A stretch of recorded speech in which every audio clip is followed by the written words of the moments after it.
Hi കൂട്ടുകാരെ, എല്ലാവർക്കും കഥക്കൂട്ട് ടേൽസിലേക്ക് സ്വാഗതം.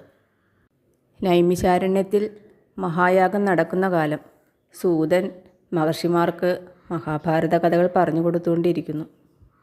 രുരു എന്നൊരു യുവാവിൻ്റെ കഥയാണ് ഇന്നിവിടെ കേൾക്കാൻ പോകുന്നത്. ച്യവന മഹർഷിയുടെ വംശപരമ്പരയിൽ രുരു എന്നൊരു യുവാവ് ഉണ്ടായിരുന്നു. ഒരിക്കൽ അയാളൊരു സുന്ദരിയായ കന്യകയെ കണ്ടു. പ്രമദ്വര എന്നായിരുന്നു അവളുടെ പേര്. സ്ഥൂലകേശ മഹർഷിയുടെ വളർത്തുപുത്രിയായിരുന്നു അവൾ.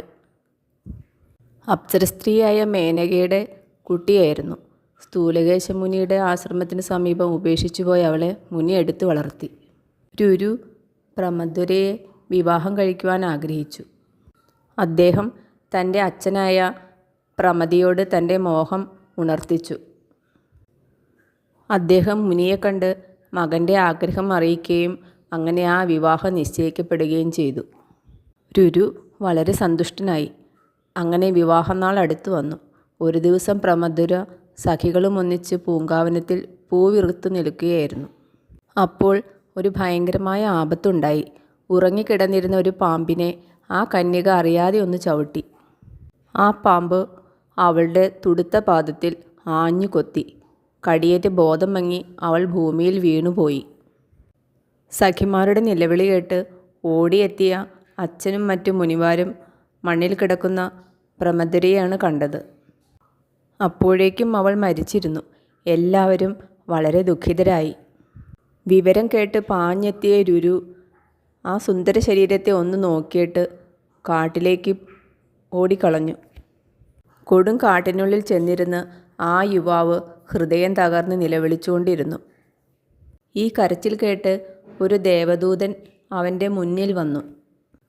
അദ്ദേഹം പറഞ്ഞു, യുവാവേ, നീ ഇങ്ങനെ വെറുതെ വിലപിക്കാതിരിക്കൂ. മരണം എല്ലാവർക്കും ഉള്ളതാണ്. അവളുടെ ആയുസ് തീർന്നിരിക്കുന്നു, അതുകൊണ്ടല്ലേ. വീണ്ടും ആ ദേവദൂതൻ പറഞ്ഞു, ഒരു ഉപായമുണ്ട്. നിന്റെ ആയുസ്സിൻ പകുതി അവൾക്ക് നൽകിയാൽ അവൾ വീണ്ടും ഉയർത്തെഴുന്നേൽക്കും. രുരു ദേവദൂതനെ വണങ്ങി അപേക്ഷിച്ചു, ദേവ, അങ്ങനെ ആവട്ടെ. എൻ്റെ ആയുസ്സിൽ പകുതി ഞാനിതാ പ്രമദ്വരയ്ക്ക് നൽകിയിരിക്കുന്നു. രുരുവിൻ്റെ ആ നിറഞ്ഞ സ്നേഹം കണ്ട ദേവദൂതൻ യമദേവനെ കണ്ട് കാര്യങ്ങളെല്ലാം ധരിപ്പിച്ചു. പ്രമദ്വരയെ ജീവിപ്പിക്കാൻ യമദേവൻ അനുമതി നൽകി. ഉറങ്ങിയുണരും പോലെ പ്രമദ്വര എഴുന്നേറ്റു. ചുറ്റും കരഞ്ഞുകൊണ്ടിരുന്നവർ സ്തബ്ധരായി. ആഹ്ലാദം കൊണ്ട് എല്ലാവരും മതിമറഞ്ഞു. പക്ഷേ മുനിമാർക്ക് കാര്യം മനസ്സിലായി. രുരുവിൻ്റെ പകുതി ആയുസ് കുറഞ്ഞിരിക്കുന്നു. രുരു പ്രമദ്വരയെ വിവാഹം കഴിച്ചു. അവർ സുഖമായി ജീവിച്ചു. പക്ഷേ അന്നു മുതൽ രുരു എല്ലാ പാമ്പുകളുടെയും ശത്രുവായി തീർന്നു. കയ്യിൽ എപ്പോഴും ഒരു ദണ്ട് കാണും. കാണുന്ന പാമ്പിനെ എല്ലാം തല്ലിക്കൊല്ലുകയായി. ഒരിക്കൽ അങ്ങനെ പോകുമ്പോൾ വഴിയിൽ ഒരു ചേരയെ കണ്ടു. രുരു ചേരയെ കൊല്ലുവാൻ തൻ്റെ ദണ്ട് ഓങ്ങി. പെട്ടെന്ന് ആ ചേര പറയുകയുണ്ടായി, താൻ വിഷമുള്ള ജാതിയല്ല. കാഴ്ചയ്ക്ക് സാമ്യമുണ്ടെങ്കിലും പാമ്പല്ല, ഭീരുവായ ചേര മാത്രമാണ്. നീ എന്നെ കൊല്ലാതെ വിടണമെന്ന് അവൻ അപേക്ഷിച്ചു. രുരു പാമ്പിനെ കൊല്ലാതെ പിൻവാങ്ങി. ചേര തുടർന്ന് പറഞ്ഞു, താൻ പണ്ടൊരു മുനിയായിരുന്നു. ഒരു ശാപം മൂലമാണ് തനിക്ക് ഈ അവസ്ഥ വന്നുപെട്ടത്. എന്താണ് ശാപകാരണമെന്ന് കൗതുകത്തോടെ രുരു ചോദിച്ചു. ചേര പറഞ്ഞു തുടങ്ങി, തനിക്ക് ഖഗമൻ എന്നൊരു സുഹൃത്തുണ്ടായിരുന്നു. തപസ്വിയും കോപശീലനുമായ ഖഗമനെ താനൊരിക്കൽ പറ്റിച്ചു. പുല്ലുകൊണ്ടൊരു പാമ്പിനെ ഉണ്ടാക്കി അഗ്നിഹോത്രം ചെയ്തുകൊണ്ടിരുന്ന ഖഗമൻ്റെ മുന്നിലിട്ടു. പേടിച്ച് ബോധം കെട്ടുപോയ ഖഗമൻ കണ്ണു തുറന്നപ്പോൾ താൻ അവനെ പരിഹസിച്ചു. കോപിഷ്ഠനായ അയാൾ തന്നെ ശപിച്ചു.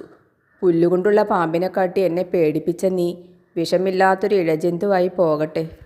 പൊട്ടിക്കരഞ്ഞുകൊണ്ട് അദ്ദേഹത്തിൻ്റെ കാൽക്കൽ വീണ് മുനി മാപ്പ് ചോദിച്ചു.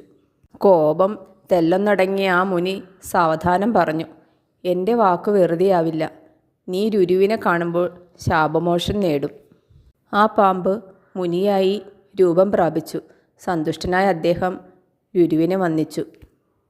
ആ മുനി രുരുവിനോട് പറഞ്ഞു, അനാവശ്യമായി ആരെയും ഹിംസിക്കരുത്. പ്രാണികളെ കാക്കുന്നവനാണ്, കൊല്ലുന്നവനല്ല ശ്രേഷ്ഠൻ. കൂട്ടുകാരെ, ഈ കഥ നിങ്ങൾക്ക് ഇഷ്ടമായോ? ഇഷ്ടപ്പെട്ടെങ്കിൽ ലൈക്കും കമൻറ്റും ചെയ്യണം കേട്ടോ. ഈ ചാനൽ സബ്സ്ക്രൈബ് ചെയ്ത് സപ്പോർട്ട് ചെയ്യണേ. ഇനി അടുത്ത കഥയുമായി വരുന്നത് വരെ ബൈ.